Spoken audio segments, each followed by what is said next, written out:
Okay, but this idea of one God, this idea of a belief in one God was new. It seems like a pretty simple idea to come upon, in my opinion. Why do you think it took so long for someone or for a group of people, for a people to introduce the idea of a belief in one God?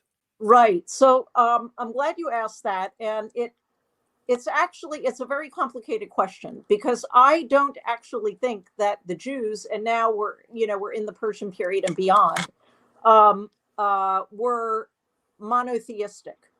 I believe, and again, not all scholars would agree with my point of view, but I think that they were monolatrous, as were at least some of their predecessors, the Israelites, before 586 BC. So let me clarify the difference between those terms. So you have to understand that in the ancient world, everyone, all peoples, and originally this is true also of the early Israelites when they first come in, after the time of Moses and so on, all peoples believed in many different gods and goddesses, right? And the difference was that different peoples might worship different pantheons of gods and goddesses. They might have different gods and goddesses, but they all worshipped a pantheon of gods and goddesses.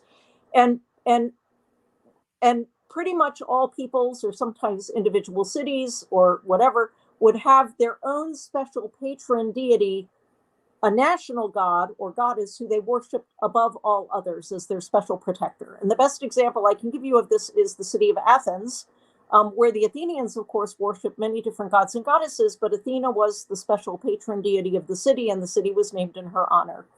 And so the early Israelites were like that. They worshiped many different gods and goddesses. We know this from the pages of the Hebrew Bible, the Old Testament.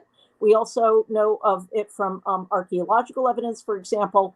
But what came to distinguish them is that they worshipped that their special national god, their special patron deity, was the God of Israel.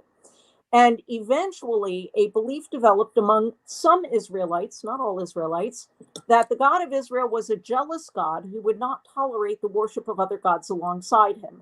And those people began to argue that you should not worship other gods, and they became monolatrous, right? So they became the worship of only one God.